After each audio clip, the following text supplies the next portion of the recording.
Maintenant qu'on a vu le concept général de balancement d'équations, ce que je vais faire avec vous, c'est que je vais balancer une équation. Donc, j'ai pris un exercice qui est tiré de votre cahier d'exercice. Je vous le montre ici. Laissez-moi une petite seconde. Donc, c'est encore tiré de l'exercice 6.4, mais je vais choisir cet exemple-ci ici, le D. Donc, FeCl3, chlorure de fer qui réagit avec de l'hydroxyde d'ammonium pour donner de l'hydroxyde de fer et du chlorure d'ammonium. Je réécris maintenant mon équation chimique ici au tableau. Donnez-moi une petite seconde. Donc, balancer une équation, c'est quoi? C'est de s'assurer qu'on a autant d'atomes de chaque type qui réagissent. Donc, je vais avoir autant d'atomes de chaque type du côté des réactifs que du côté des produits. Et pour faire le compte, je vais regarder quel type d'atomes est-ce que j'ai de chaque côté de l'équation. Donc, j'ai du fer ici, j'ai du chlore, j'ai de l'azote, de l'hydrogène et de l'oxygène. Et du côté des produits, je vais avoir les mêmes atomes. Donc, fer, chlore, azote, hydrogène et oxygène. Bon, là, un petit truc. Pour balancer l'équation, il n'y a pas, en passant, pour balancer une équation, il existe des trucs, il y a des façons de procéder, mais d'une façon ou d'une autre, ça se peut qu'on ait l'impression des fois un peu de tourner en rond ou qu'on ait l'impression de faire un peu des exercices de type essai-erreur. Donc, il y a un peu de essai-erreur dans le balancement d'équations, c'est-à-dire qu'on ne tombe pas nécessairement sur la bonne réponse du premier coup. Mais c'est pas grave. Si on connaît les principes de base, on va quand même finir par arriver à la solution. Des fois de façon très directe, des fois c'est un peu plus long. Excusez, il y a une guêpe qui vole dans ma chambre. D'accord. Donc, ce que je fais pour commencer, c'est que je vais essayer de repérer la molécule la plus complexe. Et ce que je veux dire par la molécule la plus complexe, ça peut être différentes choses. En fait, c'est que je vais essayer de repérer la molécule, soit celle qui contient le plus d'atomes différents, soit celle qui va contenir le plus d'atomes tout simplement.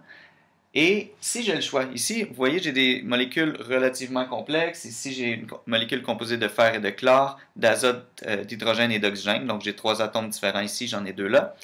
Plusieurs molécules complexes.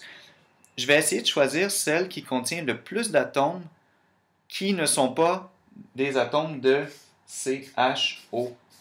CHON. Carbone, hydrogène, oxygène, azote. Et pourquoi je choisis la molécule qui contient le plus d'atomes sans être nécessairement ces 4 atomes-là? C'est que ces atomes-là sont des atomes qui sont très abondants dans la nature. Si on regarde dans le tableau périodique, on a le carbone, l'azote, l'oxygène et l'hydrogène. C'est des atomes assez légers, c'est des atomes très abondants. Donc on les retrouve dans toutes sortes de molécules différentes et c'est un peu plus dur, en fait c'est un peu plus long de balancer à partir de molécules qui contiennent ces atomes-là parce que si on regarde par exemple uniquement l'hydrogène, on la retrouve ici, là et là, non, c'est-à-dire ici, là et là. Donc si je change le ratio ou le coefficient d'une molécule ici, ça va avoir un effet sur 2 autres molécules. Donc c'est un peu plus long de balancer de cette façon-ci. Si on a mal choisi sa molécule de départ, c'est pas la fin du monde, on va quand même arriver à la solution. Ça se peut que ce soit juste un peu plus long. Donc, j'essaie de repérer ma molécule la plus complexe. Ici, je vous laisse choisir laquelle vous prendriez. Moi, je choisirais, en fait, j'ai le choix ici. J'ai une molécule composée de fer et de chlore. Ici, j'ai azote, hydrogène, oxygène et hydrogène encore. Donc, cette molécule-là, je ne la choisis pas parce qu'elle a beaucoup de CHON. Ici, une molécule de fer, OH, donc je la mets de côté, j'ai seulement le fer qui n'est pas CHON. Et ici, NH4Cl, j'ai juste uniquement le chlore. Donc, je choisirais ma molécule de FeCl3 comme point de départ. Pourquoi? Je vous le répète, parce que c'est la molécule qui, selon moi, est la plus complexe dans le sens où je l'ai définie. Et ce que je vais faire, étant donné que c'est mon point de départ, je vais lui attribuer arbitrairement, ça se peut que je me trompe, mais je commence par là, je lui attribue le coefficient 1, ici. Et je commence à balancer.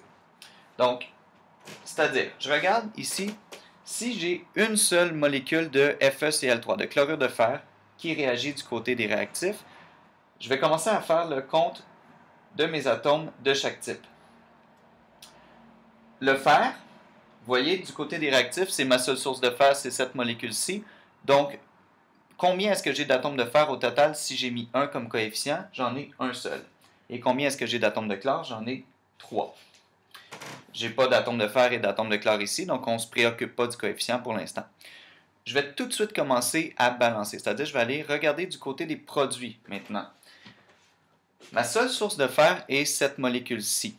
Donc, si je veux obtenir, en fait, j'avais un atome de fer du côté gauche de ma réaction, pour en obtenir le même nombre, je dois absolument mettre 1 ici comme coefficient, parce que ma seule source de fer, c'est cette molécule-ci, et pour que j'obtienne le même nombre d'atomes de fer, à gauche et à droite de l'équation, je n'ai pas le choix de mettre 1 comme coefficient.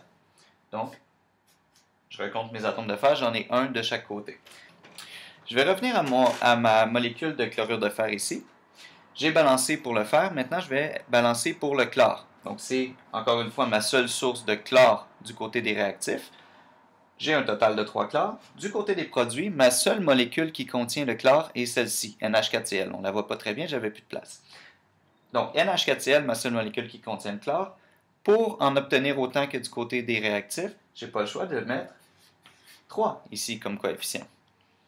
3 comme coefficient me donne un total de 3 chlores. Et je ne me soucie pas là, de l'azote, de l'hydrogène, de l'oxygène pour l'instant. Je commence par balancer en fait par les atomes qui sont autres que CHON. C'est un truc que j'ai développé et je trouve que ça va un peu mieux comme ça. En fait, c'est pas moi qui ai inventé le truc, là, mais... Donc, je reviens à mon équation et là, je vais regarder.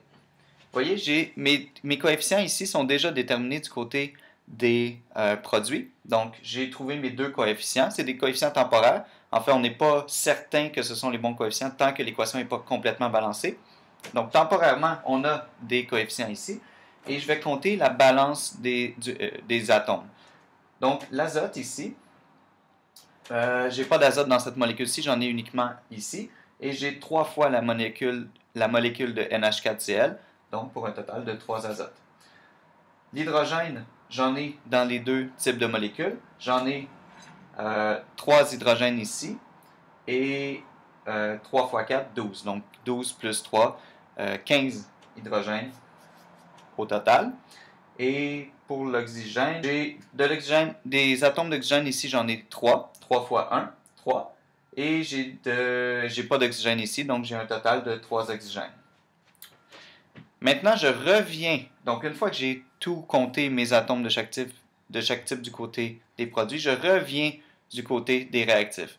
Et balancer une équation, c'est un peu ça. C'est faire un peu le ping-pong entre les réactifs et les produits. On change un coefficient à la fois et on regarde l'effet que ça a de l'autre côté de l'équation. Donc, si je suis du côté des réactifs, je change un coefficient. Je vais regarder l'effet que ça a sur les nouveaux coefficients du côté des produits.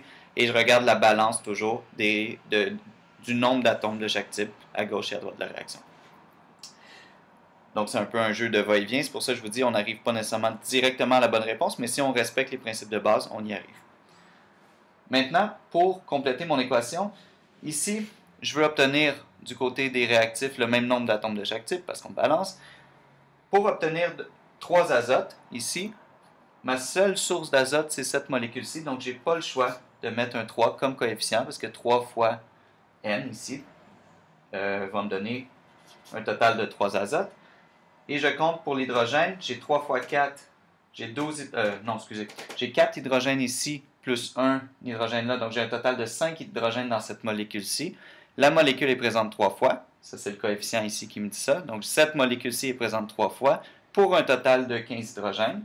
OK, ça va bien. Et l'oxygène, ma seule source d'oxygène est cette molécule-ci, j'en ai un total de 3. Et là, je regarde, bingo, mes atomes balancent, donc mon équation est balancée, c'est-à-dire j'ai le même nombre d'atomes de chaque type à gauche et à droite de ma réaction. Ensuite, je regarde mes coefficients et il faut s'assurer que les coefficients soient premièrement des nombres entiers, donc 1, 3, 1, 3, ce sont des nombres entiers, ça va. Et il faut que je m'assure qu'il n'y ait pas de dénominateur commun, c'est-à-dire si j'avais par exemple 2, 6, 2, 6 comme coefficient, je diviserais tout par 2 pour revenir à 1, 3, 1, 3. C'est-à-dire je peux pas diviser chaque coefficient par un même nombre. ils sont sous leur forme réduite, si on veut. C'est toujours sous cette forme-là qu'on va donner l'équation balancée.